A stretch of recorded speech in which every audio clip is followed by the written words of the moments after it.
I don't know you, the amnesiac Duke told his wife, until she hummed the lullaby only he knew from childhood. I watched my husband say, I do, to another woman. He didn't recognize me standing 10 feet away, disguised as a servant. The amnesia stole me from his mind. His stepmother made sure I'd never get back in until I hummed 4 notes of a lullaby his mother sang before she died. His face went white. The bride's smile cracked. And his stepmother screamed, Stop that awful noise. She'd just revealed everything. But whether he'd choose me or her, that depended on what happened in the next 60 seconds. Hello, lovely. If you're enjoying this romantic tale, I'd be so grateful for a like or a subscribe. It helps me bring you more stories of love, longing, and history. And if you're up for it, tell me in the comments where you're watching from. I read every note, and it always brings a smile to my face. Chapter 1. The Stranger in Her Husband's Eyes. The candle beside Lord Alistair Hawke's bed had burned down to a stub the third Eleanor had replaced since dawn. She sat in the chair she'd occupied for 3 days straight, her spine aching, her eyes heavy with exhaustion she refused to surrender to. The physician had said Alistair might wake at any moment. She would not miss it. When his eyelids finally flickered, Eleanor's breath caught. She leaned forward, her fingers instinctively reaching for his hand, then hesitating in midair. Even now, after 5 years of marriage, touching him without purpose felt like trespassing. Alistair. Her voice emerged as barely a whisper. His eyes opened slowly, unfocused and confused. They were the same stormy grey she'd memorized over countless lonely dinners, the same eyes that had looked past her for half a decade. But now, as his gaze landed on her face, there was something worse than indifference. There was nothing at all. Who? He tried to sit up, wincing at the effort. His hand moved to his bandaged head, where the riding accident had left its terrible mark. Please, don't strain yourself. Eleanor stood, her movements careful, controlled. You've been unconscious for 3 days, the physician said. I don't know you. 4 words, simple, factual, delivered in a voice still rough from disuse. They cut through Eleanor with the precision of a surgeon's blade. She had feared losing him to death. She had prayed through endless hours, bargaining with forces she barely believed in, begging them to spare his life. It had never occurred to her that he might survive and lose her instead. I am Eleanor, she said, forcing steadiness into her voice. Your wife. His brow furrowed, and she watched him process this information with the same analytical detachment she'd seen him apply to estate ledgers and parliamentary correspondence. Even amnesia, it seemed, couldn't erase the essential nature of Alistair Hawke Duke, landowner, man of duty and reason. My wife, he repeated slowly, as if testing the words in a foreign language. For how long? 5 years this autumn. Something flickered across his face, surprise, perhaps, though it vanished too quickly to name. 5 years. And I don't remember you at all. Before the accident, you barely saw me either, Eleanor thought, but she said nothing. What purpose would bitterness serve now? The door opened, admitting Dr. Pembroke with his worn leather bag and perpetually worried expression. Your Grace, he caught himself, glancing at Eleanor's pale face. You're awake. Excellent. How do you feel? Confused, Alistair said bluntly. This woman claims to be my wife, but I have no memory of her. This woman, not even the courtesy of her name. Dr. Pembroke set his bag down and began his examination, asking questions, checking pupils, testing reflexes. Eleanor stood by the window, her hands clasped so tightly her knuckles whitened. Your Grace, the physician said finally, you've suffered a significant trauma to the head. It appears to have affected your memory, though not uniformly. Can you tell me what you do remember? Alistair's response was measured, methodical. I am Alistair Hawke, Duke of Hawke. I inherited the title at 21 when my father died. I remember my childhood, my education, my duties to the estate and the crown. He paused, his jaw tightening. I remember everything up until, when exactly did we marry? 1842, Eleanor said quietly. June the 14th. I have no memory of anything past 1841. 5 years. 5 years of their marriage, erased as completely as morning mist under sunlight. Dr. Pembroke exchanged a glance with Eleanor, his expression grave. Amnesia of this nature is unpredictable, Your Grace. The memories may return gradually, or suddenly, or... He trailed off delicately. Or not at all, Alistair finished. He turned his attention to Eleanor, studying her with the same cool assessment he might give a painting he was considering purchasing. You have the advantage of me, madam. You know everything about our marriage, while I know nothing. That seems an unfair position. I can tell you whatever you wish to know, Eleanor offered, though her heart hammered against her ribs. What did one say? We were strangers on our wedding day and remained strangers ever after. You married me because your stepmother arranged it to secure an alliance. I married you because I was foolish enough to believe duty might someday become affection. Perhaps you could show me something. A portrait? Letters? Eleanor moved to the mantelpiece, retrieving the silver-framed painting that usually resided in the gallery. She'd brought it to his room on the first night, a talisman against loss. The portrait showed them on their wedding day. Eleanor in ivory silk, orange blossoms woven through her hair, her eyes bright with nervous hope. Alistair beside her, tall and imposing in formal dress, his expression carefully neutral. She remembered that day with painful clarity, the way her hands had trembled as she signed the register, the brief, perfunctory kiss that sealed their union, the wedding breakfast where he'd spoken more to the bishop than to her, their wedding night where he'd appeared at her chamber door with the distant courtesy of a landlord greeting a new tenant, performed his duty with mechanical efficiency, and retreated to his own rooms before dawn. 5 years ago, she'd told herself that affection would grow, that patience and devotion would eventually soften his reserve. She'd been wrong. Alistair studied the portrait, his fingers tracing the gilded frame. You look very young here. I was 20. You were 26. An arranged marriage? Eleanor hesitated. Honesty seemed cruel, yet lies would serve no purpose. Yes, I see. He handed the portrait back, his expression unreadable. And we have been. Happy? The question hung in the air like smoke. Eleanor thought of the countless evenings she'd spent alone, reading books Alistair would never discuss with her. The formal dinners where they sat at opposite ends of a table meant for 20, speaking only of weather and estate business. The separate bedchambers, the careful distance, the love she'd offered freely and he'd never thought to accept. You have been content, she said carefully, focused on your responsibilities. The estate thrives under your management. It wasn't an answer, and they both knew it. Alistair's gaze sharpened. That tells me about me. What about you? No one had asked her that question in 5 years. The unexpected consideration nearly undid her composure. I have been. Lonely, hopeful, patient, foolish, well cared for. Something in his expression softened, just fractionally. You're being diplomatic. I can deduce, madam, that a marriage arranged for political alliance rarely produces deep affection. You needn't pretend otherwise to spare my feelings. The irony was exquisite. Even without memory, he understood their marriage better than he had while living it. Dr. Pembroke cleared his throat. Your Grace, you need rest. Lady Eleanor, perhaps you should... Of course. Eleanor set the portrait down and moved toward the door, grateful for the escape. I'll leave you to recover, Your Grace. Eleanor, she turned, surprised he'd used her name. Thank you, Alistair said quietly, for staying with me. However our marriage began, it appears you've been dutiful. Dutiful, the word she'd heard him use 1,000 times to describe obligations and responsibilities. Now, he applied it to her vigil at his bedside. She should have been wounded. Instead, she felt something harden inside her, not anger, but determination.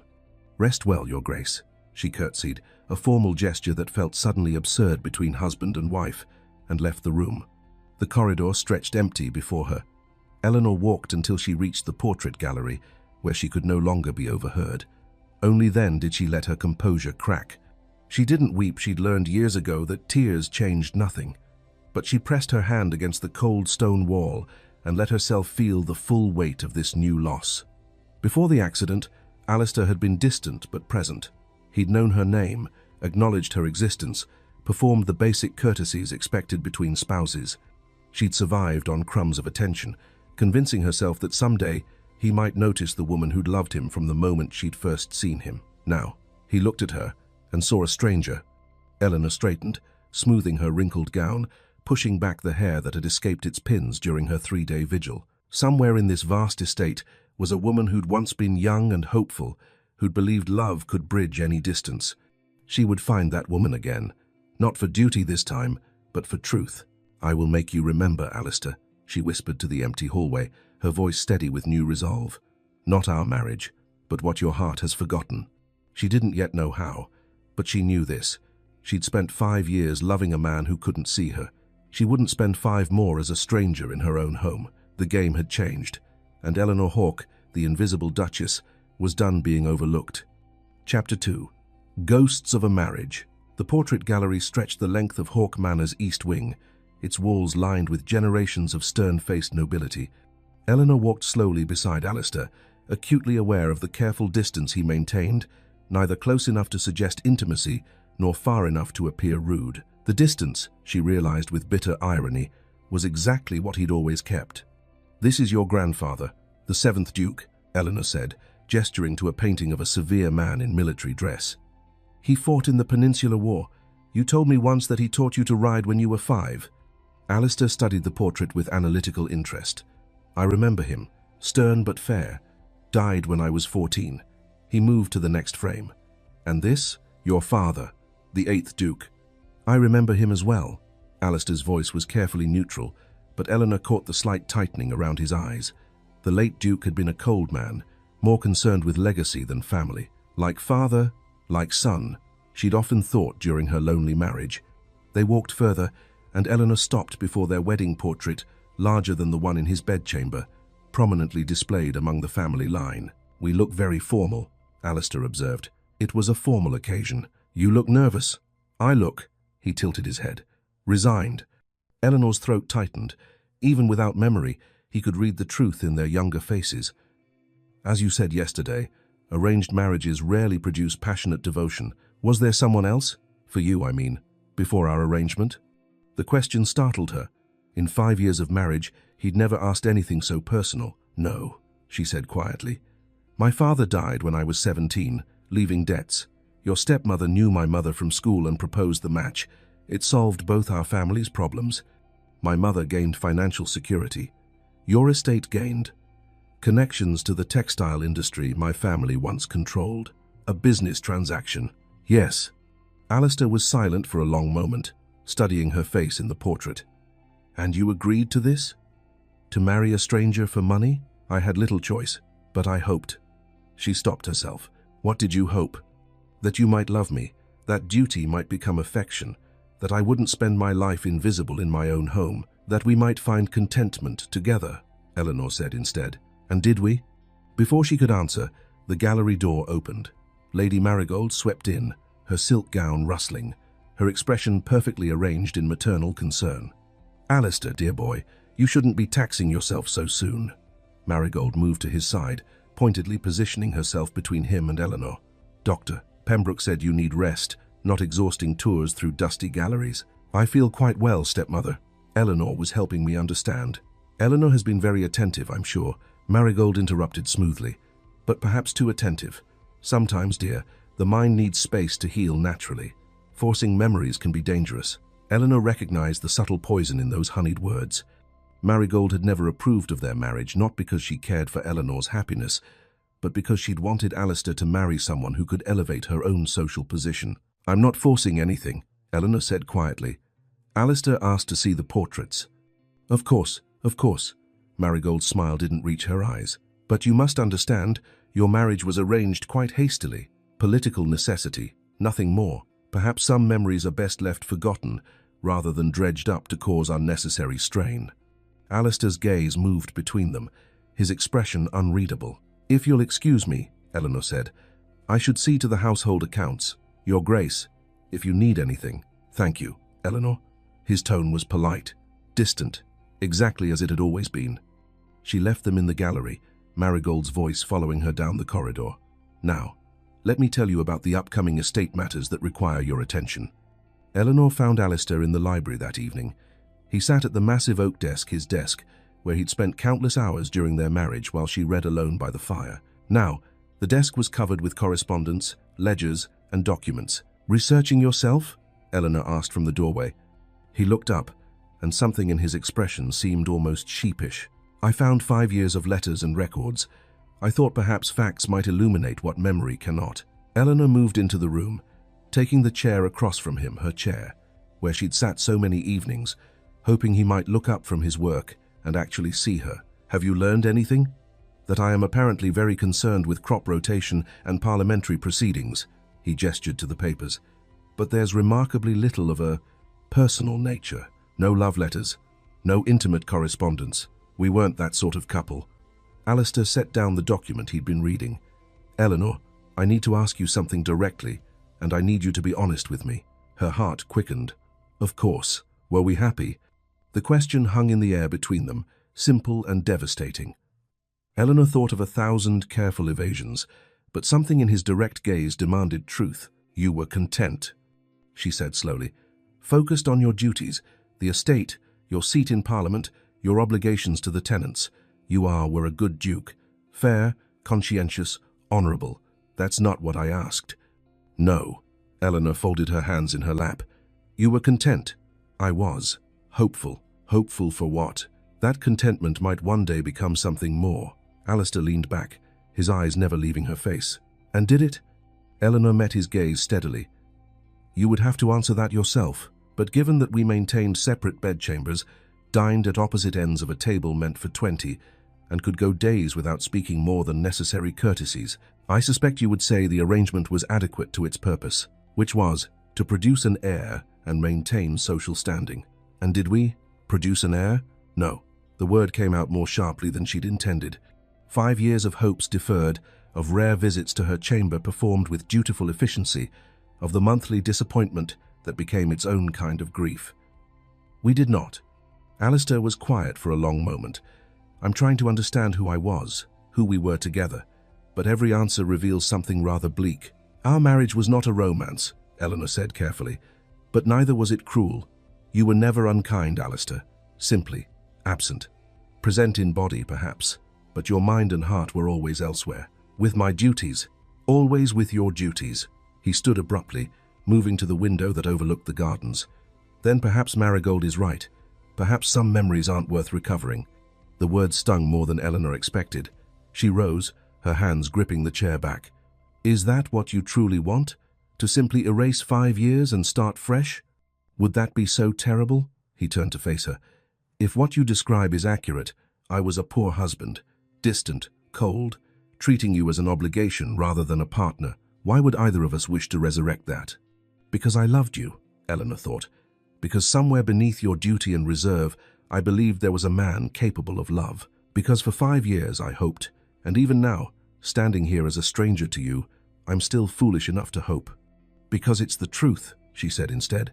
And doesn't truth matter, even when it's uncomfortable? Facts matter. Truth, he shook his head. Truth seems rather more slippery. Eleanor moved toward the door, then paused. There were moments, she said quietly, brief ones, when I would find you in the gardens at dawn, or hear you playing piano when you thought no one was listening. Moments when I glimpsed someone beneath the Duke's mask. Those moments gave me hope that perhaps, someday what? That you might see me. She didn't wait for his response, closing the door softly behind her. That night, Eleanor sat in her chambers, the fire burning low.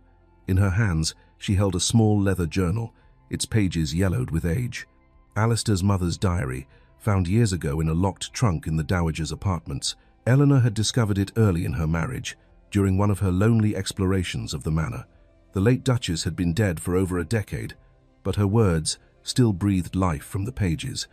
Words about her son, about love, about a lullaby she'd sung to soothe him through childhood fears and fevers. Eleanor had memorized that lullaby, treasuring it like a secret map to her husband's heart.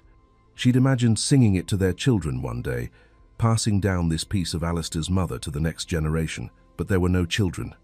And now, the lullaby represented something else, a key that might unlock memories, might break through the walls between them. She traced the faded musical notation in the diary's margin. It would be so easy. Hum the melody, watch recognition dawn in his eyes, use his mother's memory to bridge the gap his accident had created. But would it be real? Or simply another manipulation? Another way of binding him through obligation rather than choice? Eleanor closed the journal, pressing it to her chest. He needs to want to remember, she whispered to the empty room, not be forced to. She had spent 5 years as a ghost in her own marriage. She would not begin this new chapter with deception, no matter how tempting. If Alistair was to remember her, to truly see her, it had to be his choice, even if that choice was to walk away. Chapter 3. The Viper's Entrance. Lady Marjorie Sutton arrived at Hawk Manor in a carriage that gleamed like polished obsidian, drawn by matching black horses that could have graced a royal procession. Eleanor watched from the drawing-room window as Marjorie descended in a swirl of emerald silk, her golden hair artfully arranged, her beauty so carefully cultivated it seemed almost weaponized. "How kind of Lady Marjorie to call," Marigold said from behind Eleanor, her voice dripping with false warmth. "She and Alistair were quite close before your marriage. I'm sure her visit will lift his spirits immensely." Eleanor's fingers tightened on the curtain. She knew about Marjorie not from Alistair, who'd never spoken of his past courtships, but from the servants' whispered gossip. Before his father's death, when Alistair was still simply Lord Hawke, he'd briefly courted the beautiful daughter of Viscount Sutton. The courtship had been casual, perfunctory, ending when duty called him elsewhere. For Alistair, it had been nothing. For Marjorie, it had been everything.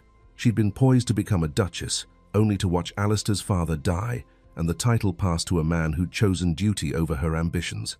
She'd married a wealthy baron instead, been widowed within 2 years, and spent the subsequent time haunting society events like a beautiful ghost, always watching, always waiting. Now, it seemed, she'd found her opportunity.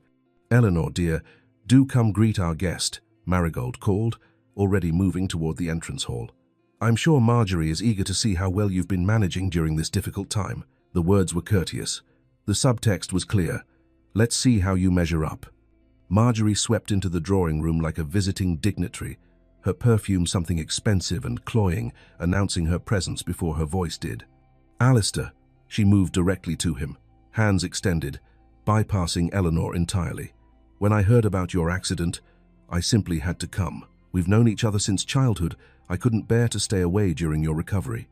Alistair stood, and Eleanor watched something shift in his expression. Recognition, relief, the warmth of familiar territory in a landscape that had become foreign. Lady Marjorie. He took her hands, his smile more genuine than any Eleanor had seen since his awakening.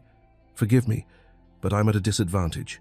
I'm told my memory has been selective in what it's retained." "Oh, you remember me, surely." Marjorie's laugh was musical, practiced. "We used to race horses across your father's estate. You always won, though I suspect you let me win once or twice to preserve my dignity." "I do remember," wonder touched his voice. "You had a grey mare, Lady Silver." "You do remember?" Marjorie's eyes sparkled with triumph that she didn't quite hide. "Oh, Alistair, I'm so relieved. The doctors weren't certain what you'd retain." Eleanor stood near the fireplace, suddenly feeling like an intruder in her own home.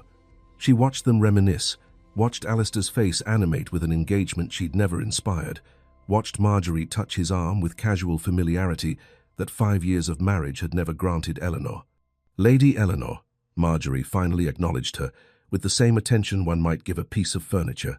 "How trying this must be for you. I do hope you're managing the household adequately during Alistair's incapacity." "His Grace is recovering well," Eleanor said evenly. "And the household continues as always." "Of course it does. How efficient you are." Marjorie's smile held poison beneath its sweetness. That's what Alistair always valued in a wife, wasn't it? Efficiency. Marigold intervened with practiced smoothness. "Marjorie, you simply must stay with us for a few days. I insist. Your presence would be so beneficial for Alistair's recovery. Familiar faces, old memories.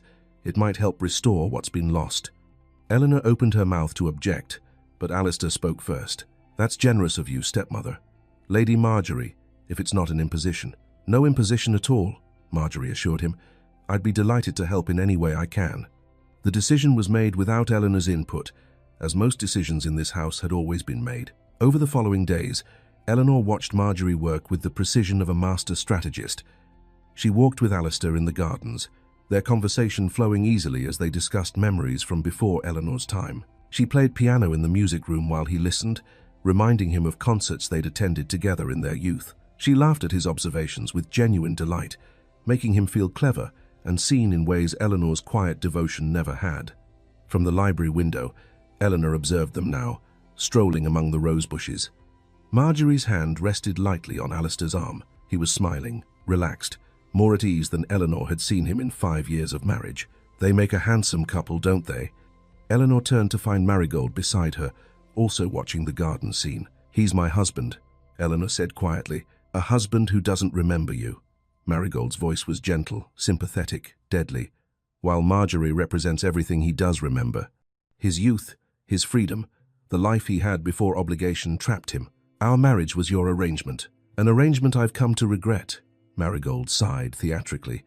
I thought you'd make him happy, dear, but one cannot force affection where none exists. Eleanor didn't respond. Below, Marjorie had said something that made Alistair laugh, a real laugh, unguarded and genuine. Marjorie mentioned something troubling to me yesterday, Marigold continued, her tone carefully measured. She said she'd seen you in London last season, dining with a certain gentleman at the Clarendon. Lord Ashford, I believe? He's quite handsome, they say. Eleanor's head snapped around. I've never dined with Lord Ashford. I barely know the man. Of course, dear. I'm sure it was a misunderstanding, though Marjorie did seem quite certain. Marigold let the implication hang in the air like smoke. She also mentioned the marriage seemed rather strained before the accident, that you and Alistair were leading increasingly separate lives. We've always led separate lives. That's hardly news. No, but it does make one wonder, doesn't it, whether this accident might be an opportunity for all of you. Marigold swept from the room, leaving Eleanor alone with her implications. That evening, Eleanor found Marjorie in the music room, arranging flowers with calculated casualness. Lady Marjorie. Marjorie turned, her smile bright and false. Lady Eleanor, I was just thinking how dull these arrangements were. The housekeeper has no eye for beauty. I know what you're doing. Marjorie's smile didn't falter. I'm afraid I don't understand. You're trying to insert yourself into my marriage, telling lies about me, working with Lady Marigold to undermine me. My dear Eleanor, Marjorie's voice dripped with condescension, I'm simply spending time with an old friend during his recovery. If you feel threatened by that, perhaps you should examine why your position feels so precarious. My position as his wife. Your position as a woman he was forced to marry and never loved.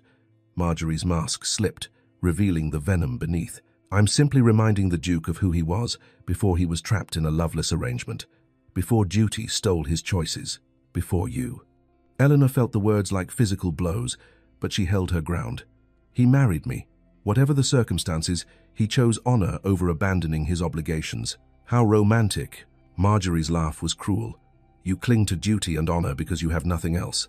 No passion, no connection, no love. Just the legal bond of a marriage that was cold even before he forgot you existed, and yet I'm still his wife. For now. Marjorie moved closer, her perfume overwhelming. But memory is a fragile thing, Eleanor, and Alistair is remembering who he was before you, who he could be again, if freed from obligations he never wanted. You cannot erase 5 years of marriage. I don't need to erase them. He's already forgotten them. Marjorie's smile was triumphant. All I need to do is make sure he doesn't want them back. Eleanor held Marjorie's gaze, refusing to look away despite the fear coiling in her chest. You're wasting your time. Alistair is a man of honor. He won't abandon his vows, won't he? When his vows are to a stranger, when the woman he does remember offers him everything that stranger never could? Marjorie tilted her head. Face the truth, Eleanor. You've already lost.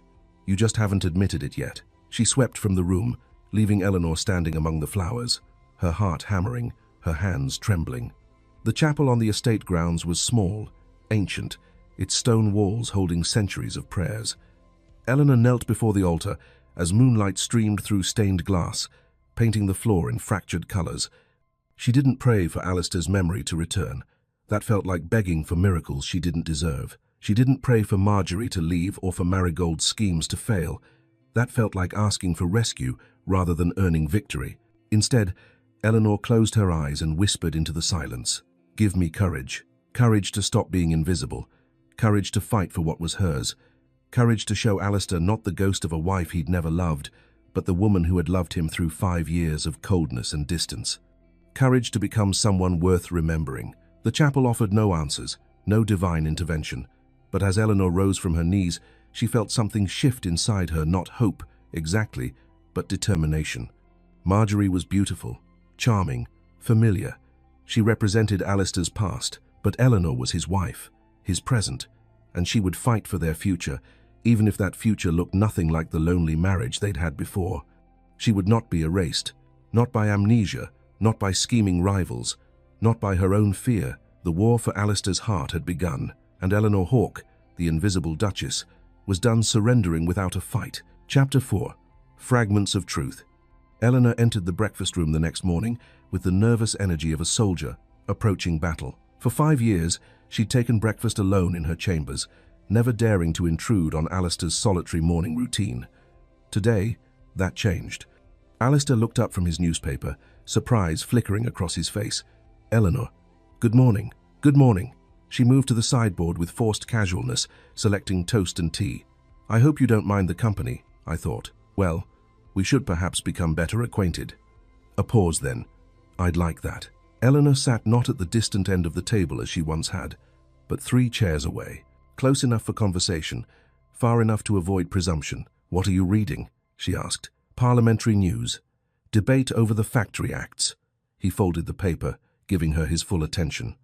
"I'm told I have strong opinions on labor reform, though I confess I'm relearning my own positions from correspondence."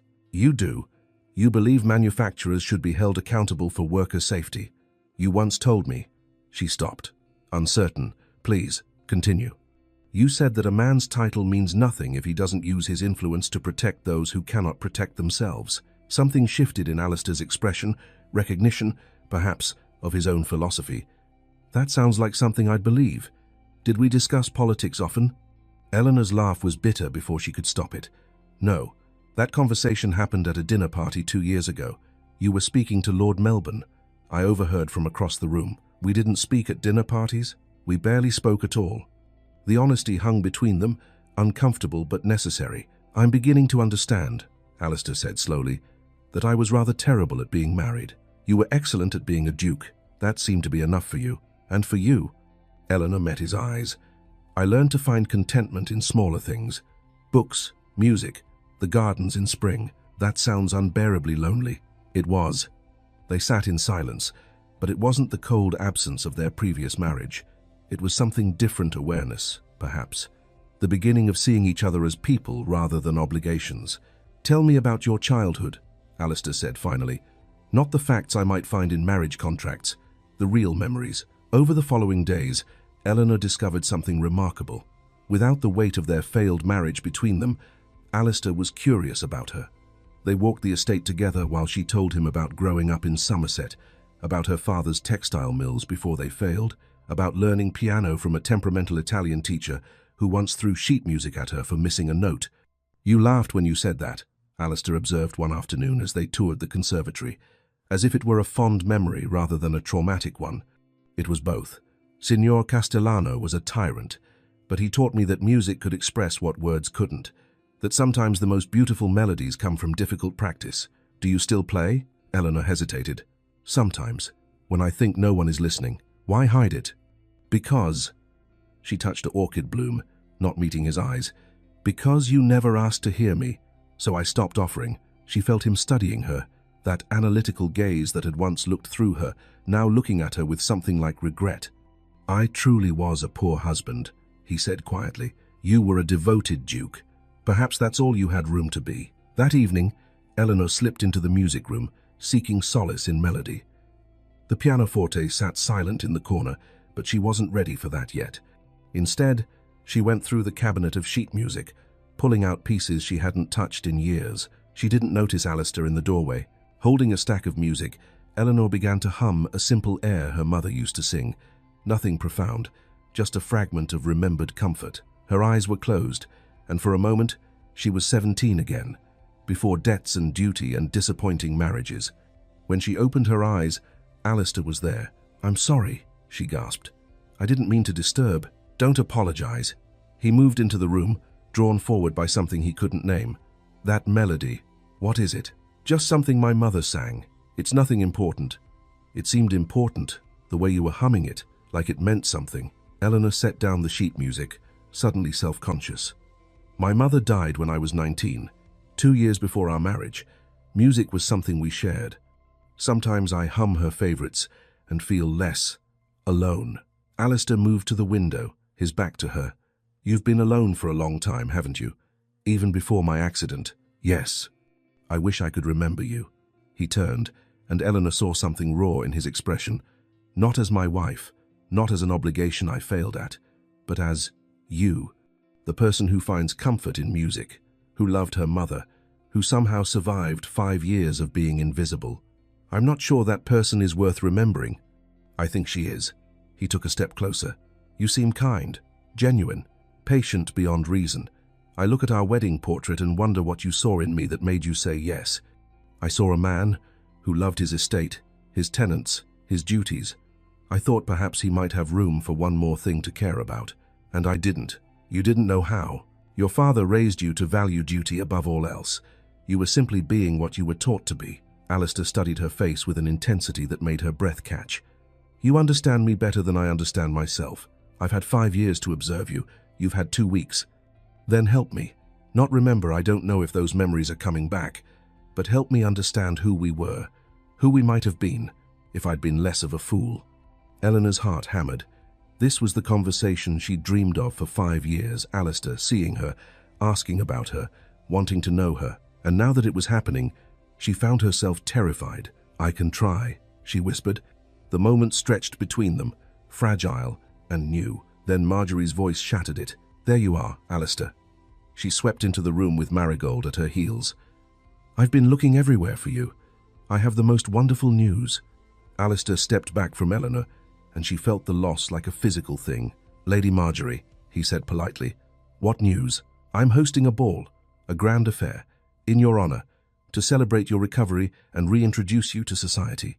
Marjorie's smile was radiant. Everyone is so eager to see you, to welcome the Duke of Hawk back among us. Marigold nodded enthusiastically. What a marvelous idea. Exactly what Alistair needs.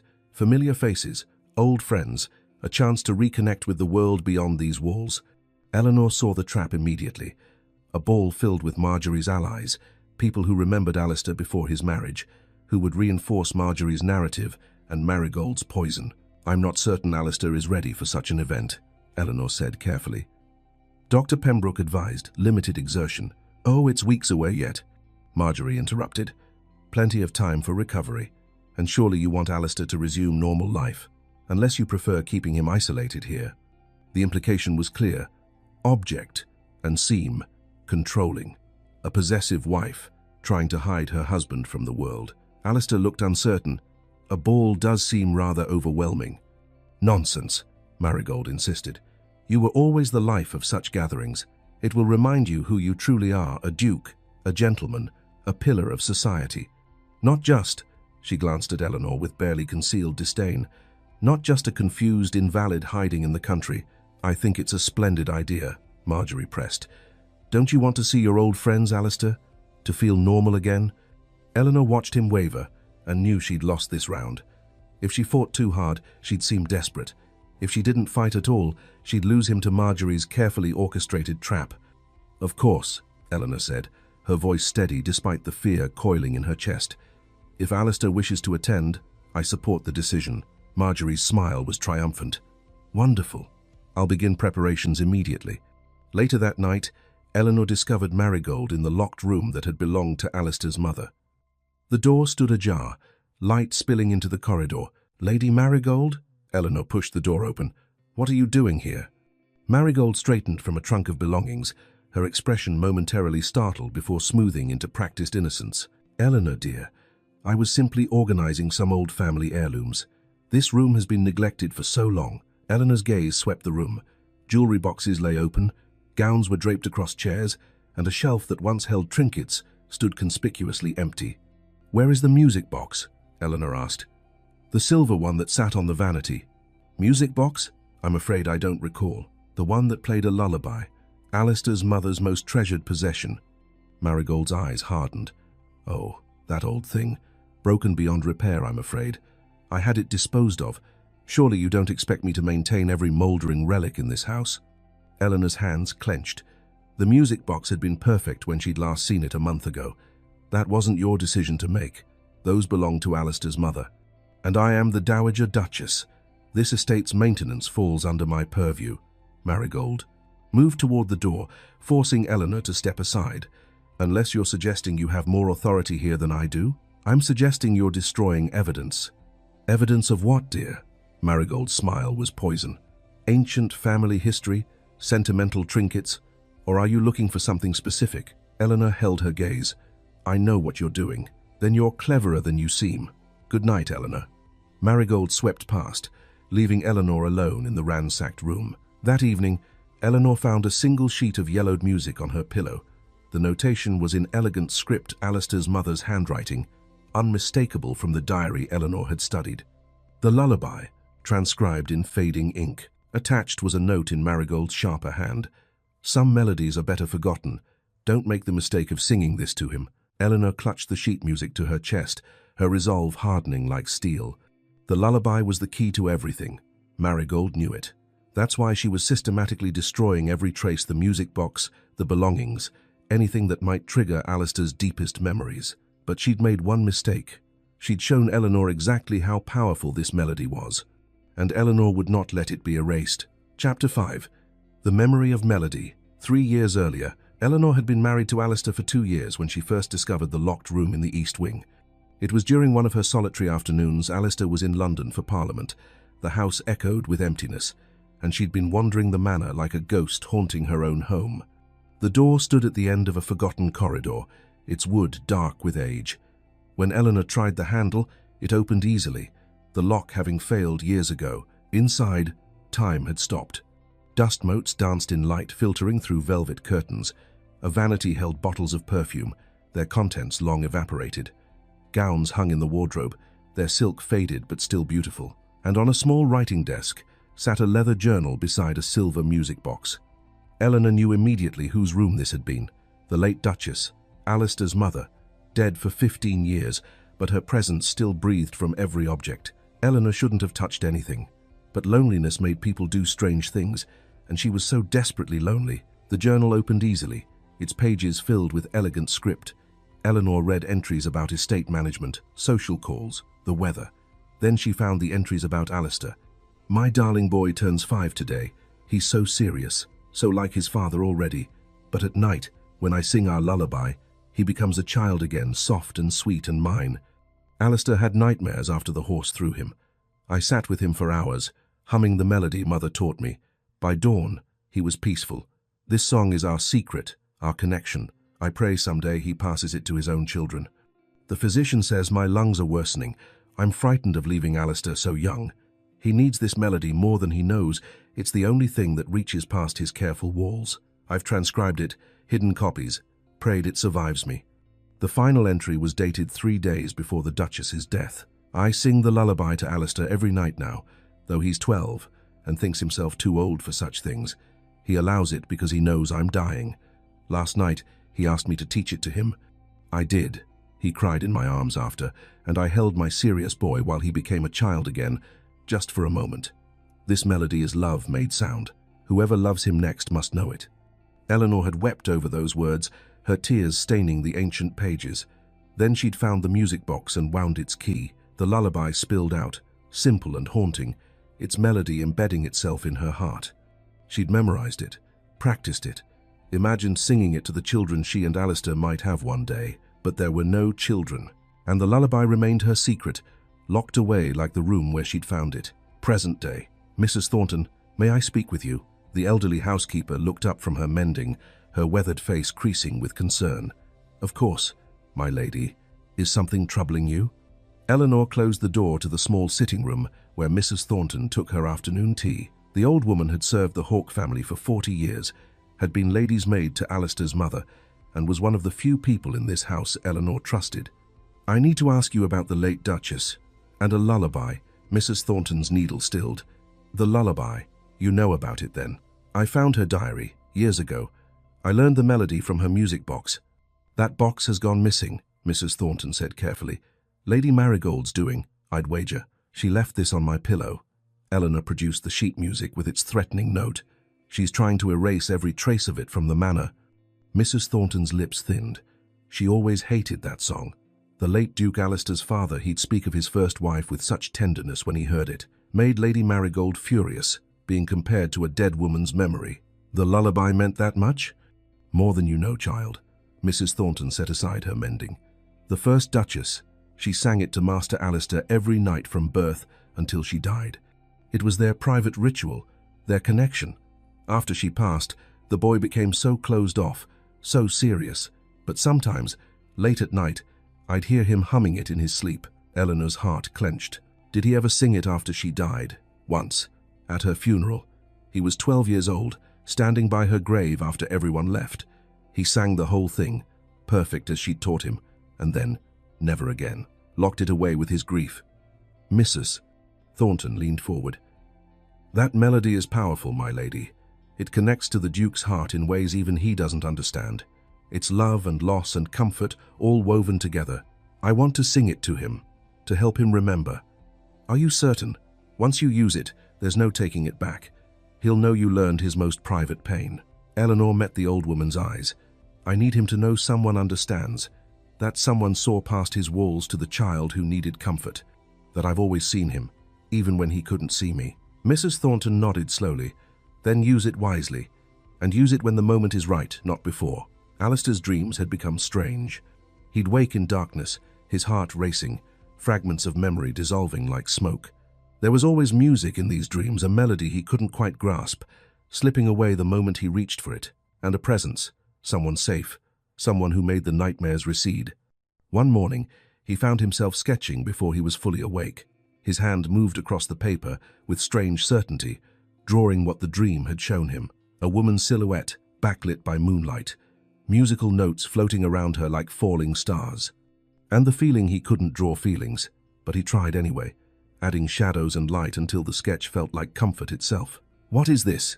He muttered to himself, staring at the drawing. He found Eleanor in the morning room, reading. She looked up when he entered, and something in her expression made his breath catch. She was lovely when she smiled, he realized. Had he never noticed that before? I need to show you something, he said, offering the sketch. I've been having dreams. This keeps appearing. Eleanor took the paper, and he watched her face change, recognition, pain, hope, all flashing across her features before she schooled them into careful neutrality. Do you know what it means? He pressed. Perhaps your heart remembers what your mind has forgotten, she said softly, handing back the sketch. That's not an answer. No. But it's the truth. She met his eyes. Some memories live deeper than conscious thought, Alistair.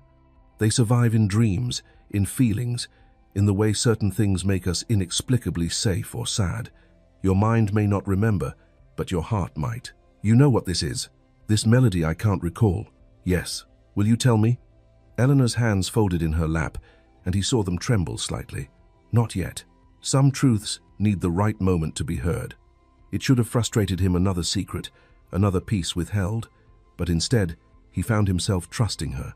Eleanor had been nothing but honest about their cold marriage, their distant past. If she said this needed time, he believed her. Will you tell me eventually? When you're ready to hear it. The preparations for Marjorie's ball consumed the following week. The household buzzed with gossip, servants whispering as Eleanor passed. The Duke seems so much lighter with Lady Marjorie here, one maid said to another in the corridor, not noticing Eleanor nearby. Like he's remembered how to smile. Lady Marigold says, her grace is too melancholy for him, the other replied, that his recovery would progress faster without her gloominess weighing on him. Eleanor said nothing, continuing to her chambers, but each whispered word was a blade, each comparison to Marjorie a wound. She found Alistair in the library that evening, Marjorie at his side, both laughing over some shared memory from their youth. When Eleanor entered, the laughter stopped. Eleanor, Alistair said, almost guiltily, we were just discussing the ball. Marjorie was telling me about the last time I attended one of her family's events. How lovely, Eleanor said evenly. I hope you enjoy reminiscing. She turned to leave, but Marjorie's voice stopped her. Oh, Lady Eleanor, you're planning to attend the ball, aren't you? Though I understand if you'd prefer to remain here. Society events can be so overwhelming for those unused to them. The implication was clear. Eleanor was a country mouse, unsuited to the glittering world Marjorie and Alistair had once inhabited together. I'll be attending, Eleanor said quietly, with my husband. Of course. Marjorie's smile was sharp. Though, Alistair, darling, I did want to mention I have some rather important news to share with you at the ball. Something that concerns your future. Our future, really. Alistair looked confused. What news? All in good time. Marjorie touched his arm with practiced intimacy. Some announcements are better made in front of proper witnesses. Eleanor felt the trap closing. Whatever Marjorie planned, it would happen at that ball, in front of society, where Eleanor would be powerless to stop it. The night before the ball, Eleanor sat at her vanity, the sheet music laid before her. She hummed the lullaby, letting the melody fill her chambers. It was beautiful, haunting, and achingly sad, a mother's love transcribed into sound. She thought of Alistair's sketch, the silhouette in moonlight, the musical notes surrounding a figure that might have been his mother, or might have been anyone who'd ever offered him comfort, or might be me, Eleanor thought. If I'm brave enough? Tomorrow, she would enter Marjorie's carefully orchestrated trap. She would watch Alistair surrounded by people who remembered him before her, who would reinforce every lie Marjorie and Marigold had planted. But Eleanor had something they didn't. A melody that reached deeper than memory, that connected to Alistair's heart in ways even he didn't understand. She wouldn't use it prematurely. She wouldn't wield it as a weapon or manipulation. But when the moment came when Alistair needed her most, when all seemed lost, she would let the melody speak the truth her words couldn't convey. Eleanor practiced one more time, the lullaby soft in the darkness, and felt something like courage settle in her chest. Tomorrow, the war would reach its battlefield, and Eleanor Hawke would fight for her marriage with the only weapon powerful enough to pierce through lies and time and forgetting, a melody of love her husband's heart had never truly forgotten. Chapter 6. The Ball of Deception. The Sutton estate blazed with light, every window glowing like a lantern against the night sky. Carriages lined the curved drive, disgorging London's finest in silks and jewels. Lady Marjorie's ball was the event of the season, and everyone who mattered had come to witness the Duke of Hawke's return to society. Eleanor descended from her carriage alone. Alistair had travelled earlier with Marjorie and Marigold, another small victory in their campaign to separate them. She'd chosen her gown with deliberate care, deep sapphire silk that made her skin luminous, her mother's pearls at her throat, her dark hair arranged in elegant curls rather than the severe style she'd worn for years of invisible wifehood. If this was to be her defeat, she would face it beautifully. The ballroom fell momentarily silent as she entered. Heads turned, whispers rippled through the crowd. Eleanor held her head high, moving through the sea of staring faces with the dignity of the Duchess she was.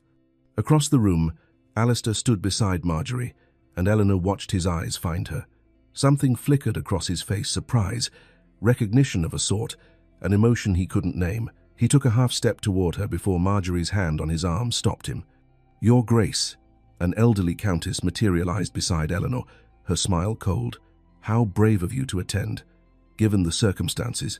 "What circumstances would those be, Lady Pemberton?" "Well, the poor Duke's condition. So tragic, though I hear he's been making remarkable progress with the help of old friends." The emphasis on old friends was deliberate. Eleanor smiled, though it felt like broken glass. "My husband's recovery has been my primary concern."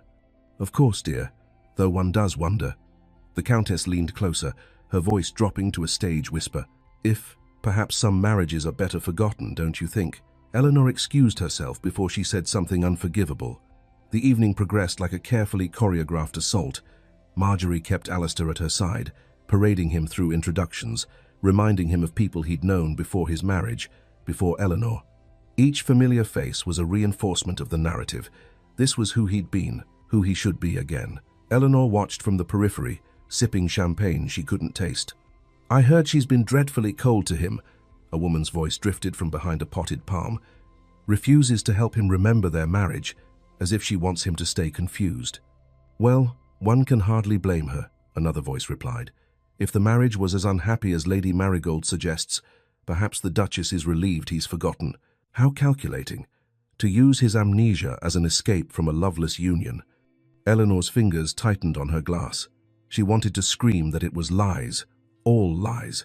But what proof did she have? 5 years of loving a man who'd never loved her back wasn't evidence, it was just pathetic. Marigold swept past, trailing sympathetic society matrons. "Such a difficult situation," she was saying.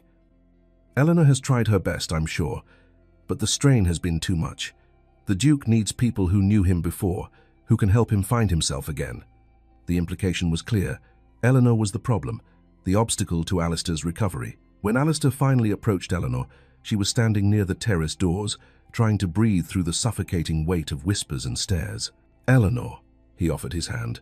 "I believe propriety demands we dance." "Propriety," she echoed. "Of course." He led her to the floor as a waltz began. His hand settled at her waist, and Eleanor felt the familiar distance in his touch, polite, proper, impersonal. "You look beautiful tonight," he said as they began to move. "I should have said so earlier. You were occupied." "Marjorie was introducing me to people." She says I knew them all well, though I confess most seem like strangers. He guided her through a turn. Everyone tells me different things about who I was, who we were. I don't know what to believe. Eleanor met his eyes. Then don't believe anyone. Discover who you are now. The past will come when it's ready. That's remarkably trusting, given that everyone seems intent on convincing me our marriage was a disaster. Was it not? Alistair's hand tightened fractionally at her waist. I'm beginning to suspect that whatever it was, it deserved better than I gave it. Hope fluttered in Eleanor's chest, fragile and dangerous. Then Marjorie's voice cut through the music. Ladies and gentlemen, if I might have your attention. The orchestra stuttered to a halt. Dancers stopped mid-step. The entire ballroom turned toward the dais where Marjorie stood, radiant in crimson silk, a folded letter in her hand. I apologize for the interruption, Marjorie continued, her voice carrying perfectly, but I have discovered something that concerns us all, particularly His Grace the Duke of Hawk. Alistair's hand dropped from Eleanor's waist. What is she doing? Eleanor knew. The trap was springing shut. Shortly before his tragic accident, Marjorie announced, His Grace entrusted me with a letter, a private correspondence, expressing his deepest feelings about his marriage to Lady Eleanor. The ballroom erupted in shocked whispers. I debated sharing this publicly, Marjorie continued, every word a perfectly rehearsed lie. But given the Duke's condition, I felt it my duty to ensure his true wishes were known. She unfolded the letter with theatrical precision. My dearest Marjorie, she read, I can no longer continue in a union that brings neither of us happiness. Eleanor is a good woman, but we were not meant for each other. I intend to seek an annulment. I pray she will understand and find someone who can love her as she deserves. The silence that followed was deafening. Eleanor felt the world tilt. She knew, even from across the room, that the handwriting was forged. The phrasing was wrong, too emotional for Alistair's careful precision, too convenient for Marjorie's purposes. But she had no proof, and the entire aristocracy of London was staring at her with a mixture of pity and judgment. That letter is a forgery, Eleanor said, her voice steady despite the chaos inside her. How dare you? Marjorie's outrage was perfectly performed. Are you accusing me of… Yes. Eleanor moved toward the dais. That is not my husband's handwriting, and even if it were, he never shared confidences with you about our marriage. Alistair, Marjorie appealed to him directly. You don't remember, I know, but we were close before your marriage. Very close. You trusted me with your private thoughts. Alistair stood frozen between them, the letter in his hands now, his expression confused. He studied the handwriting. I don't remember writing this. Of course you don't, dear boy, Marigold interjected, stepping forward with perfect timing. Your memory is compromised, but I can testify to the truth of it. You came to me several times expressing unhappiness in your marriage. You spoke of duty versus desire, of being trapped by obligation. That's a lie, Eleanor said, but her voice was drowned out by the rising whispers. Lady Eleanor, the Countess of Pemberton said with false sympathy, perhaps it's time to accept the truth. Even if the letter's authenticity is questionable, the sentiment is not. Anyone can see the Duke is happier with Lady Marjorie than he ever was with you. The ballroom murmured agreement. Eleanor watched Alistair's face, saw him wavering, saw the doubt Marjorie and Marigold had so carefully cultivated, finally bearing fruit. Excuse me, Eleanor whispered, and fled before the tears could fall.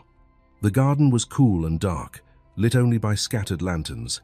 Eleanor found a bench hidden among the roses and finally allowed herself to break. 5 years of loving him, 5 years of hoping, and now, to lose him not to death or illness, but to lies and manipulation and a forged letter, it was too much. The tears came in silent waves, her shoulders shaking with suppressed sobs. She'd been so strong, so patient, so careful, and none of it mattered. She'd lost anyway. Without thinking, Eleanor closed her eyes and began to hum. The lullaby spilled from her lips, broken and soft, carried on the night breeze. A melody of love and comfort and loss, everything she felt woven into its ancient notes. She didn't hear Alistair enter the garden, didn't see him freeze in the shadows, the melody hitting him with the force of a physical blow. Didn't see his face transform as memories cascaded through his mind, incomplete, fragmented, but undeniably real. A nursery bathed in moonlight, gentle hands smoothing his hair, a voice singing this exact melody, soft and loving, making him feel safe when the world was too big and frightening. Sleep now, my darling, the stars watch above. His mother's voice, his mother's hands, his mother's love, transcribed into sound, and overlapping that memory, another image. Eleanor, years ago, before their marriage, during, somewhere in this manner, humming this same melody when she thought she was alone. Eleanor knew this song, his mother's most private gift to him, the lullaby she'd sung every night until she died. How did Eleanor know it? Alistair's knees nearly buckled. He gripped the garden wall, his breath coming in sharp gasps. The melody continued, Eleanor's voice broken with tears. The lullaby, a prayer or a farewell or both. And Alistair understood, with sudden devastating clarity, that he'd been given something precious. A woman who'd loved him enough to learn his deepest pain, to memorize the comfort his mother had given him, to hold that knowledge tenderly for 5 years while he looked right through her. The lullaby filled the garden, filled the cracks in his memory, filled the emptiness where love should have lived all along. And Alistair, Duke of Hawk, stood in the shadows and remembered not everything, not perfectly, but enough. Enough to know he'd been a fool, enough to know he was losing something irreplaceable, enough to know that the melody of his heart had been singing all along, waiting for him to finally listen. Chapter 7. The Melody of Doubt. Alistair stood frozen in the garden shadows, his entire body rigid as Eleanor's lullaby washed over him. The melody was simple, haunting, and achingly familiar in a way that made his chest tighten with emotions he couldn't name. Images flickered through his mind like candlelight through curtains, a darkened room, gentle hands stroking his hair, the feeling of absolute safety. A woman's voice singing these exact notes, soft and loving, making the monsters under the bed disappear. But the images were fragments, incomplete. The harder he grasped for them, the faster they dissolved. He took a step forward, leaves crunching beneath his boots. Eleanor's humming stopped abruptly. She looked up, tears streaming down her face, and in her expression he saw hope and fear warring for dominance. That song, his voice came out rough. I've heard it before. Eleanor stood, her hands trembling. Alistair, I can explain. Your Grace. Marjorie's voice shattered the moment like breaking glass. She swept into the garden with Marigold close behind, both women radiating false concern. We've been searching everywhere for you. The guests are worried you disappeared so suddenly. Alistair's head pounded, the fragmentary images still dancing at the edges of his consciousness. I followed Eleanor. She was upset. Marigold's sharp eyes took in the scene. Eleanor's tear-stained face, Alistair's disoriented expression, the charged atmosphere between them. What has happened here? Marigold asked, her voice dripping with maternal worry. She was singing, Alistair said, his gaze still locked on Eleanor. A melody I recognize, but I can't remember from where. It felt important. Eleanor took a step toward him. It is important. It's... Of course you recognize it, dear stepson. Marigold interrupted smoothly, moving between them with practiced ease. That melody has been played at dozens of society gatherings. Every young lady learns it on the pianoforte. It's a traditional English air, quite common, really. That's not true. Eleanor's voice rose with desperation. This lullaby is... Marjorie's laugh cut through Eleanor's protest, condescending and cruel. How desperate, Lady Eleanor. Using a common tune and pretending it holds special meaning. This is precisely the manipulation we warned you about, Your Grace. Alistair looked between the three women, his head throbbing. The melody still echoed in his mind, pulling at something deep and fundamental. But Marigold's words made logical sense. How could he trust feelings when everyone around him was telling him different truths? I felt something, he said slowly. When I heard her sing, emotion is powerful, Marigold said gently, placing a hand on his arm. And the poor Duchess has been under tremendous strain. Perhaps the weight of maintaining a marriage that never had love has finally broken her. She's reaching for anything to create a connection that was never there. You're lying, Eleanor said, her voice shaking. You know exactly what that melody is. You've been destroying every trace of it, from the manor, the music box, your late wife's belongings. My late wife's belongings? Marigold's eyebrows rose in perfect surprise. Eleanor dear, what are you suggesting? That I would destroy family heirlooms out of some imagined conspiracy? Other guests had begun filtering into the garden, drawn by the raised voices. They formed a loose circle around the scene, avid for scandal. Lady Hartington, resplendent in plum silk, stepped forward. Lady Eleanor, I couldn't help but overhear. That melody you were humming, I learned it as a girl. My music teacher said it was a traditional English air, taught to generations of young ladies. There's nothing unique about it. I learned it too, another woman chimed in. From my governess in 1833, and I, said a third. It's quite a common tune, really. Eleanor's face drained of colour. She looked at each woman in turn, recognizing them all as members of Marjorie's intimate circle, understanding with sinking clarity that this had been orchestrated. They're lying, Eleanor said, but her voice had lost its conviction. How could she fight testimony from a dozen society matrons? Alistair pressed his fingers to his temples, the headache intensifying. I can't. The fragments of memory were slipping away, replaced by the logic of what he was being told. A common melody, a desperate wife, manipulation disguised as intimacy, but something in his chest ached, as if his heart knew a truth his mind couldn't grasp. Lord Ashford, Marigold called out, spotting the elderly gentleman weaving through the garden with uncertain steps. You knew the late Duchess well. Perhaps you can clarify matters for us. Lord Ashford stumbled forward, his eyes glazed, his words slurred. Alistair could smell the wine on him from several feet away, far more wine than any gentleman should consume at a respectable ball. Lord Ashford, Marigold said sweetly, do you recall if the late Duchess had any particular songs she favoured? Any unique melodies she sang to young Alistair? Ashford squinted, swaying slightly. Duchess? Songs? There was. Something with... He trailed off, unable to form coherent thoughts. As you can see, Marjorie said with false sympathy, poor Lord Ashford is in no condition to provide testimony, though I'm certain if he could, he would confirm that the late Duchess, like all mothers, sang her child common nursery rhymes and popular airs. Eleanor watched her last potential ally fail spectacularly, Marjorie's careful planning evident in every detail. Of course Ashford had been plied with wine all evening. Of course he couldn't testify now. Alistair, Eleanor said, her voice breaking, please, just listen to me. That lullaby. I need clarity, Alistair interrupted, taking a step back from her. His voice was strained, exhausted. Everyone claims to know the truth. Everyone has a different version of who I was, who we were. All I have is confusion and a melody I can't even remember properly. Your Grace, I believe you need rest, Marigold said firmly, taking his arm. This evening has been far too taxing. Let us return to Hawk Manor immediately. She turned to address the assembled crowd, her voice carrying with practiced authority. I'm certain you all understand that the Duke requires peace and quiet to continue his recovery. This unfortunate scene has only demonstrated how fragile his condition remains. Then, with devastating precision, she looked at Eleanor. Lady Eleanor, perhaps it's best if you remain in London for a few days while Alistair regains his strength. The strain of your presence seems to be hindering rather than helping his recovery. It was phrased as a suggestion, delivered as a command, and witnessed by half of London society. Eleanor reached for Alistair, her hand trembling. Alistair, please, don't leave like this. Just give me a chance to explain. He gently but firmly removed her hand from his sleeve. The gesture was courteous, distant, final. I'm sorry, Eleanor, he said quietly, and she heard genuine regret in his voice.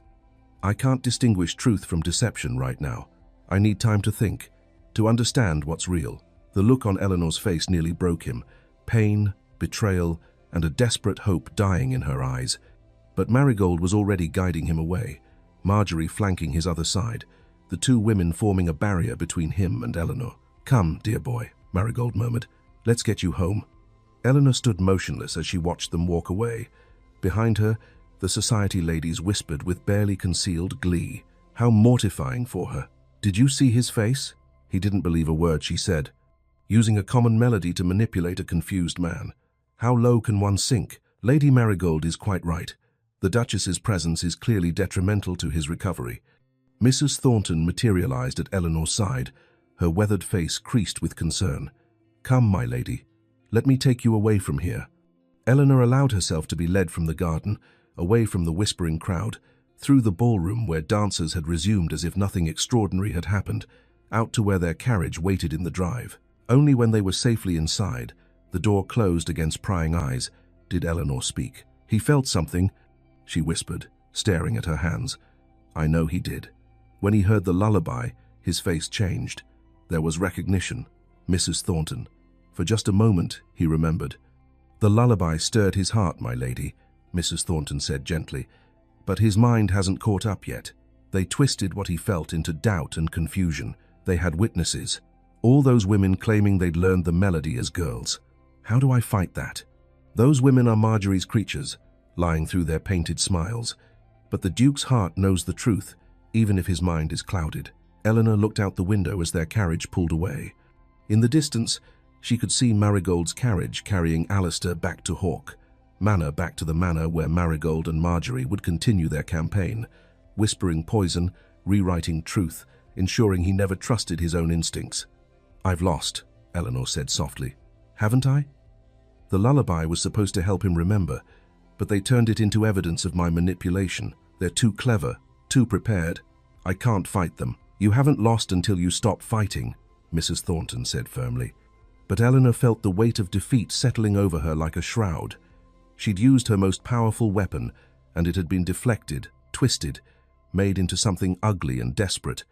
"I will not give up on you, Alistair," she whispered into the night, watching the lights of Marjorie's estate disappear behind them. "Even if you've given up on me." But her voice cracked with doubt, and for the first time since this nightmare began, Eleanor wondered if love alone was enough to win this war. Some battles, she was learning, couldn't be won with patience and devotion. Some battles required weapons she didn't possess, allies she'd never had, and a ruthlessness she'd never cultivated. And as the carriage carried her toward an empty townhouse in London, away from her husband and her home, Eleanor felt the cold certainty of defeat settling into her bones. The lullaby had failed, and with it, perhaps, had her last hope of reaching the heart of a man who'd forgotten how to love her. Chapter 8. The Trap closes. The London townhouse was small, dark, and smelled of mildew. Eleanor stood in its cramped parlor, watching rain streak down grimy windows, and felt the full weight of her isolation settle over her like a burial shroud. She'd been effectively banished. Marigold had made it clear to all of society the Duchess's presence was detrimental to the Duke's recovery. Eleanor's letters to Hawk Manor went unanswered. Her attempts to return were met with polite but firm refusals from servants following their mistress's orders. She was cut off, alone, powerless. "My lady," Mrs. Thornton entered carrying tea, her weathered face drawn with worry. "You must eat something. You've had nothing since yesterday." "I'm not hungry. Starving yourself won't help His Grace." Eleanor turned from the window. "Nothing I do helps him. That's become painfully clear." Mrs. Thornton set down the tea tray with a sharp clink. "So you're giving up? After everything? What would you have me do? Storm the manor? They control everything, his environment, his information, his very thoughts. I'm fighting shadows while they wield steel. Then we find different weapons." But Eleanor had no weapons left, and with each passing day, she felt Alistair slipping further away. At Hawk Manor, Marigold orchestrated her masterpiece with the precision of a military campaign. "Dr. Blackwood," she said, introducing the man she'd brought from London, "a specialist in disorders of the mind. I've asked him to examine Alistair's condition." The doctor was thin, sharp-featured, with calculating eyes that spoke of a man accustomed to selling convenient diagnoses to wealthy patrons. He examined Alistair thoroughly, asking questions designed to highlight confusion rather than clarity, noting every hesitation as evidence of mental fragility. "Your Grace," Dr. Blackwood said gravely, "your condition is more delicate than I initially feared. The trauma to your head has left your mind in a precarious state. Any emotional stress could cause permanent damage, perhaps even complete mental collapse." Alistair felt fear coil in his chest. "What are you suggesting? That you must be shielded from distressing influences? Limit your interactions to calm, familiar presences. Avoid situations that cause agitation or confusion." "And my wife is precisely the sort of distressing influence I mean," Marigold interjected smoothly. "The poor woman means well, but her presence clearly agitates you. The scene at Lady Marjorie's ball demonstrated that quite plainly." Dr. Blackwood nodded sagely. "A fresh start might be precisely what you need, Your Grace. Rather than attempting to excavate a past that may be better left forgotten, perhaps focus on building something new with people who bring you peace rather than turmoil." Alistair's head throbbed. The laudanum the doctor had prescribed was making his thoughts sluggish, but the logic seemed sound. Eleanor had been upset at the ball. The lullaby incident had confused him terribly. Perhaps distance was wise. "I should at least write to her," he said. "Explain." "She's already written to you," Marigold lied effortlessly, saying she needs time to herself, that the strain of the situation has been difficult for her. "I have the letter in my study if you'd like to see it." Another forgery, no doubt, but Alistair's addled mind accepted it. "I see," he said quietly, though something in his gut twisted with wrongness. Eleanor stood before St. Michael's Church, where Alistair's mother had been laid to rest 20 years ago. If she could find the funeral records, perhaps there would be some mention of the lullaby, some documentation of its significance. The rector was sympathetic but apologetic. "I'm terribly sorry, Lady Eleanor. Those particular records seem to have been damaged. Water intrusion in the archives, we believe. Several pages from that period are missing entirely. Water damage. How convenient." Eleanor knew the truth. Marigold had been here first, systematically destroying evidence just as she'd destroyed the music box and ransacked the late Duchess's belongings. Every trail Eleanor followed ended in carefully orchestrated dead ends. She sought out Lord Ashford at his club, catching him sober for once. But when she mentioned the lullaby, his face paled. "I'm sorry, Lady Eleanor. I can't help you." "Can't or won't?" His hands trembled. "I have debts, gambling debts. Lady Marigold knows about them.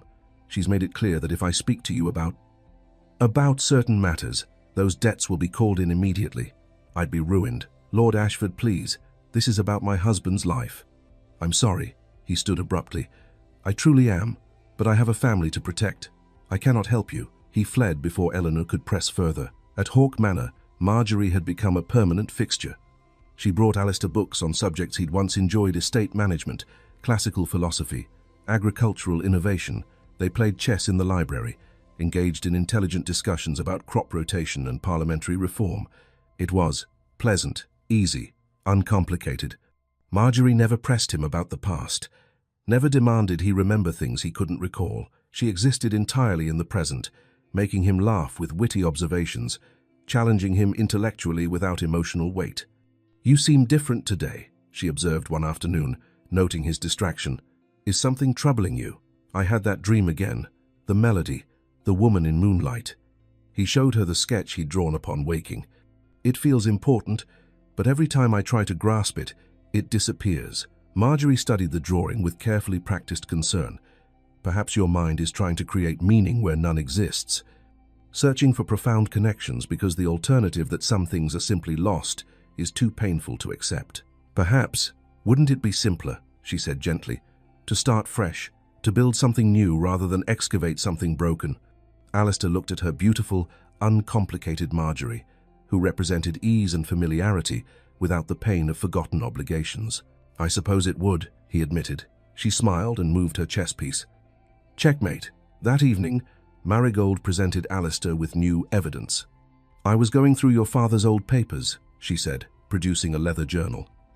"And I found this, your own diary, from before the accident." Alistair opened it, seeing what appeared to be his handwriting close enough to deceive a man who couldn't remember writing it. The entries spoke of dissatisfaction, of feeling trapped by duty, of a marriage that brought neither joy nor comfort, of regret and yearning for freedom. "Was I really that unhappy?" he asked, his voice hollow. "You were trapped by obligation," Marjorie said softly. She'd appeared at the door as if summoned, her timing perfect. "But you don't have to be anymore." Marigold produced another document. "I also found this a letter to your solicitor, discussing options for annulment. You never sent it, but the intention was clear. More forgeries, more carefully crafted lies." But Alistair had no memories to contradict them, and the laudanum kept his thoughts too fuzzy to question deeply. He accepted what he was told because he had nothing else to believe. Meanwhile, Eleanor's investigation reached a desperate conclusion. Mrs. Thornton arrived at the townhouse one evening, trembling with fury and carrying a small bag. "They've dismissed me," she announced. "Lady Marigold claims I'm too old to serve effectively. 30 years of service, and she casts me out like rubbish. Oh, Mrs. Thornton, I'm so sorry." "Don't be. It's a blessing. Now I can tell you what I overheard." The old woman's eyes blazed. "They're planning something at the chapel. Tomorrow, I heard Marjorie speaking to the vicar about a special ceremony to secure the Duke's future." Eleanor's blood ran cold. "A ceremony? A wedding ceremony?" "I believe so. They're moving quickly, before anyone can stop them." Eleanor's mind raced. A wedding while Alistair was still married to her would be illegal unless Marigold had found a way to invalidate their first marriage. Alistair's supposed mental incompetence. Perhaps forged documents proving the marriage was never legitimate. "I have to go back," Eleanor said. "I have to stop this. They'll never let you through the gates." Then I won't use the gates." The next evening, as twilight painted Hawk Manor in shades of purple and gold, a figure in borrowed servant's clothes slipped through the estate's back entrance. Eleanor had learned the servant's roots during her years as an invisible duchess. Now that knowledge served her. She pressed close to the walls, keeping to shadows, her heart hammering. Hidden in her bodice was the last remaining copy of the lullaby, the sheet music Marigold had left on her pillow as a threat. Tomorrow, there would be a ceremony. Eleanor didn't know exactly what Marigold had planned, but she knew it would be the final blow. Once Alistair was legally bound to Marjorie, once their marriage was nullified or annulled, Eleanor would lose him forever. She crouched near the chapel, watching lights flicker in the windows, hearing voices preparing for tomorrow's event. "If I lose you tomorrow," Eleanor whispered to the darkened manor, her hand pressed against the cold stone, "at least you'll know someone loved you enough to fight until the very end." The lullaby's sheet music crinkled against her heart. She had one weapon left, one chance. And tomorrow, in that chapel, she would use it even if it meant revealing herself, even if it meant public humiliation, even if Alistair chose Marjorie anyway. At least he would know the truth. At least he would hear the melody one last time. And perhaps, just perhaps, his heart would remember what his mind had forgotten. Eleanor settled into her hiding place, pulling her cloak tight against the evening chill, and waited for dawn. The final battle was coming, and she would face it alone, armed with nothing but a melody and a love that refused to die. Chapter 9. The wedding that wasn't. The chapel bells tolled 9 times as carefully selected guests filed into Hawk Manor's ancient stone sanctuary. They were all Marigold's allies, society matrons who'd whispered poison about Eleanor, gentlemen who owed the Dowager Duchess favors, witnesses who would swear to whatever version of truth benefited their patroness. The morning light streamed through stained glass, painting the stone floor in fractured rainbows. Flowers adorned every surface, white roses and lilies, symbols of purity and new beginnings. The irony would have been laughable if it weren't so devastating. Alistair stood at the altar in formal mourning dress, his expression distant and glazed. The laudanum doctor, Blackwood had administered the night before, still clouded his thoughts, making everything feel dreamlike and unreal. Beside him, Marjorie was radiant in ivory silk, her golden hair crowned with orange blossoms, her smile perfect and practiced. She played the role of blushing bride with consummate skill, though her eyes held the sharp calculation of a general surveying a conquered battlefield. The vicar cleared his throat nervously. He'd been told this was a renewal of commitment, a fresh beginning for the Duke whose memory had failed him. Most guests believed the fiction. Those who knew Alistair was still legally married to Eleanor had been assured she'd agreed to dissolve the marriage quietly, to spare the Duke unnecessary stress. All lies, all carefully orchestrated deception, and Eleanor was about to shatter it all. She'd slipped into the manor with the mourning staff, her heart hammering so violently she feared it might give her away. The borrowed servant's dress hung loose on her frame. She'd lost weight these past weeks, grief and worry stealing her appetite. Her hair was hidden beneath a plain cap, her face pale from sleepless nights and desperate plans. No one recognized the Duchess in the shabby servant girl carrying a wine pitcher for the post-ceremony toast. Eleanor took her position along the chapel's side wall, among the other servants waiting to serve refreshments. From here, she had a clear view of the altar, of Alistair standing beside the woman who'd schemed to steal him. Every word of the ceremony cut like a blade. "Dearly beloved, we are gathered here today." Eleanor's hands trembled, making the pitcher shake. She gripped it tighter, her knuckles white. At the altar, Alistair swayed slightly. The laudanum made him compliant, drowsy, disconnected from reality. He looked at Marjorie and felt nothing. No love, no desire, not even the comfortable friendship she'd been cultivating. Just emptiness. His head throbbed with the now familiar ache. Images flickered through his mind, a melody he couldn't quite recall, moonlight through curtains, someone crying. The fragments teased at the edges of his consciousness, always just out of reach. The vicar's voice droned on, the words washing over him like distant waves. To have and to hold, from this day forward. Alistair tried to focus, but the words felt meaningless. This ceremony, this woman beside him, this entire situation, something was profoundly wrong. Every instinct screamed at him to stop, to wait, to understand what he was doing before it was too late. But the laudanum smothered his instincts beneath chemical fog. "Alistair Hawke, Duke of Hawke," the vicar intoned, "do you take this woman to be your lawfully wedded wife?" The chapel fell silent, Alistair opened his mouth to speak the words that would seal his fate, and Eleanor's trembling hands finally lost their battle. The wine pitcher crashed to the stone floor, shattering in an explosion of ceramic and deep red liquid that looked disturbingly like blood. Every head turned. Eleanor stood frozen, exposed, her servant's cap slipping from her head. Her dark hair tumbled free, and in the chapel's light, despite her shabby clothes and pale face, she was unmistakable. "Eleanor?" someone whispered. She stumbled, her legs weak, her vision blurring with tears. In her panic and overwhelming grief, watching the man she loved about to marry another woman, knowing this was her last chance, her final moment, she did the only thing her shattered heart knew how to do. She began to hum. Soft at first, broken, desperate, the lullaby. The melody filled the chapel, achingly pure, despite the tears streaming down her face. It floated through the sacred space, wrapping around ancient stones and modern hearts alike, and Alistair's entire world exploded. The effect was immediate and catastrophic. His knees buckled. He gripped the altar to stay standing, his vision whiting out as memories crashed over him like a tidal wave, drowning him in everything he'd lost. A darkened nursery, his mother's face, young and beautiful, leaning over his small bed, her voice singing this exact melody, soft and loving. "Sleep now, my darling. The stars watch above." The feeling of complete safety, of being utterly, unconditionally loved.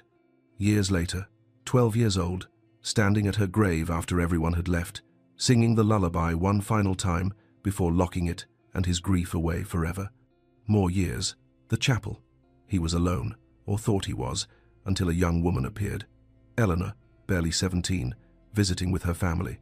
She'd found him there, weeping, and instead of intruding with words, she'd simply sat beside him, sharing his grief without demanding he explain it.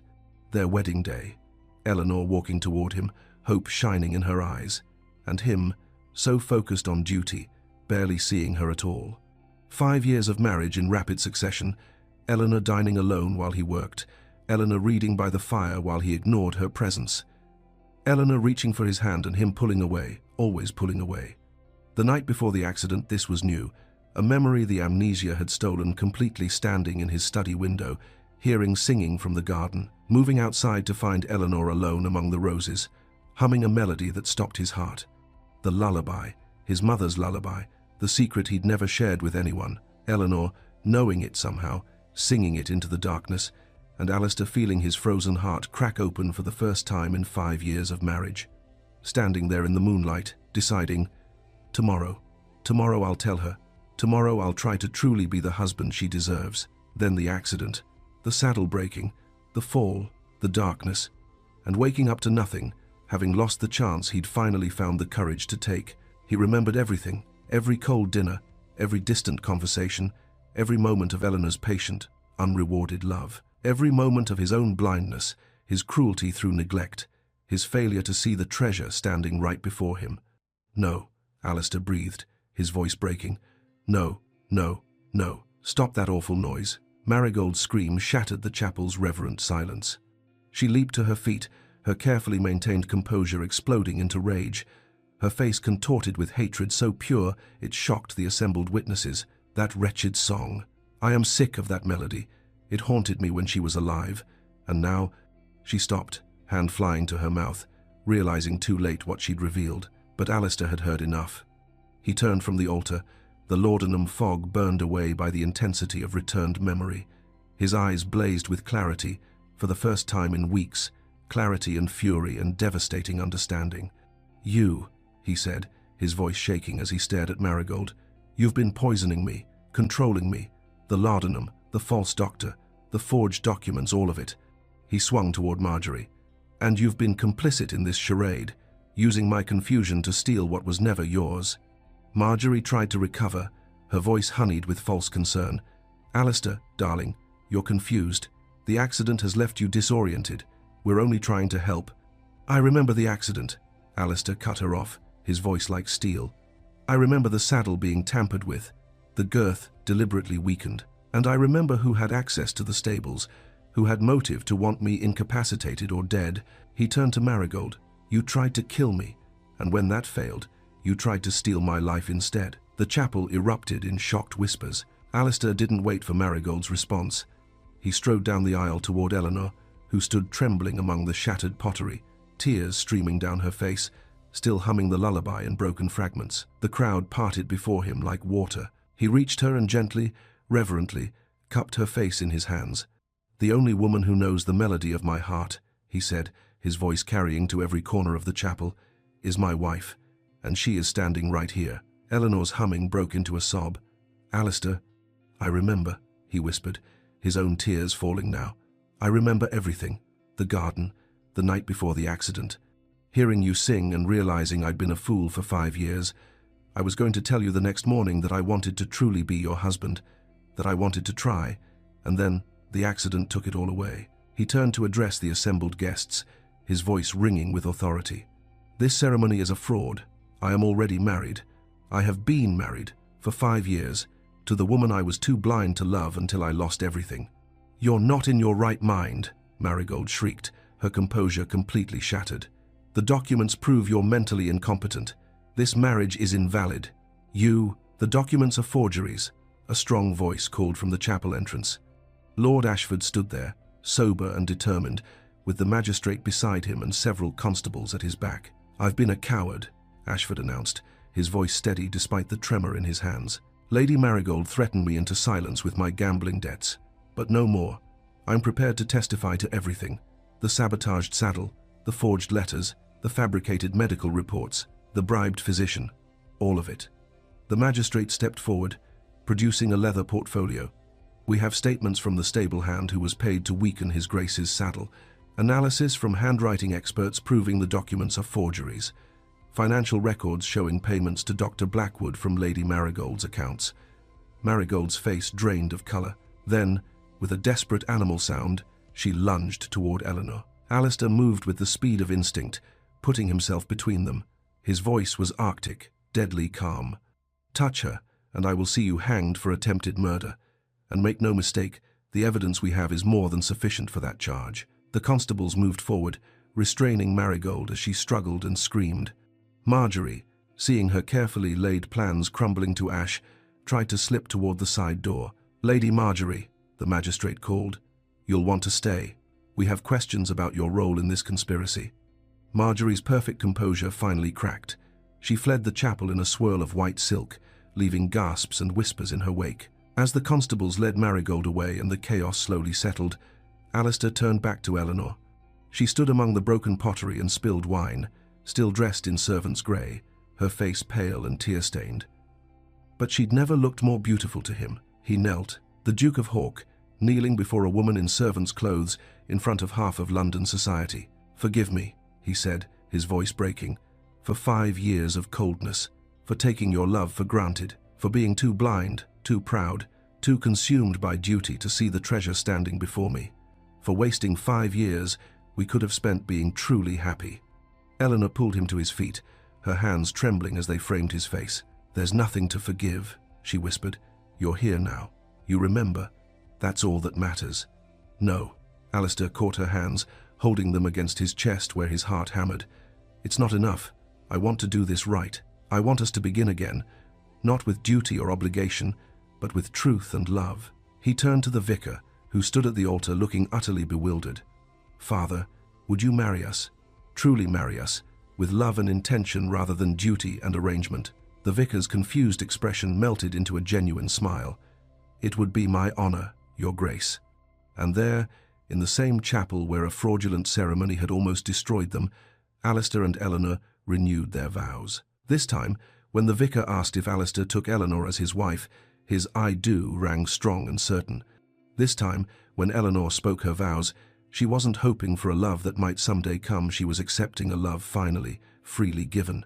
This time, when Alistair kissed his bride, it was with 5 years of unspoken love finally set free, with regret and hope and desperate tenderness all woven together. The chapel erupted in applause, even the society witnesses, moved despite themselves by the raw emotion of the moment. 6 months later, the nursery glowed in the golden light of late afternoon. Eleanor sat in the rocking chair that had once belonged to Alistair's mother, her hand resting on the gentle swell of her belly. She hummed the lullaby, letting the melody float through the room like a blessing. Alistair entered quietly, not wanting to disturb the moment, But Eleanor felt his presence immediately. She always did now. No more distance, no more walls. He moved behind her, wrapping his arms around them, both his wife and their unborn child. "Our child will know this melody," Eleanor said softly, tilting her head back against his shoulder. "They'll know it means safety, love, and home," Alistair added, his voice thick with emotion. "Just as my mother intended, just as you preserved through 5 years of my blindness. And they'll know," Eleanor said, turning to look at him, "that even when all seems lost, love finds a way." Alistair kissed her temple, breathing in the scent of her hair, marveling still at how close he'd come to losing this forever. Together, they hummed the lullaby that had saved them. The melody floated through the nursery, a promise passed from generation to generation, from Alistair's mother to him, from him to Eleanor, from both of them to the child who would soon fill this room with new life. Some songs, they both now knew, are too powerful to forget. They're written not in memory, but in the very fabric of the soul itself. They survive amnesia and manipulation and time. They wait, patient as love itself, for the moment when hearts are finally ready to hear them. And in that moment, as twilight painted the nursery in gold and the lullaby wrapped around them like a blessing, Alistair understood the truth his mother had known all along. The melody of the heart is the only song that truly matters. And so, the Duke of Hawk finally learned what his heart had known all along, that true love isn't found in duty or obligation, but in the quiet devotion of someone who sees us, even when we cannot see ourselves. Eleanor's patience, Alistair's redemption, a melody that conquered amnesia, lies, and time itself. If this story of love, loss, and second chances touched your heart, please take a moment to leave a like on this video. Your support helps us bring more of these emotional historical romance tales to life. And if you're new here, welcome to Lyra's Romance Stories, where every tale reminds us that love, true love, always finds a way, even through the darkest of circumstances. Subscribe and ring the notification bell so you never miss a story. We have many more journeys of the heart, waiting for you, tales of passion, redemption, and the kind of love that refuses to surrender. Drop a comment below and tell us, what was your favorite moment from Eleanor and Alistair's story? Was it when she first hummed the lullaby in the garden, when Alistair finally remembered everything, or that beautiful moment when he knelt before her in servant's clothes and asked for her forgiveness? We love hearing from you, and we read every single comment. Until next time, remember, the melody of the heart is the only song that truly matters. This is Lyra's Romance Stories. Thank you for listening, and may your own heart always know its song.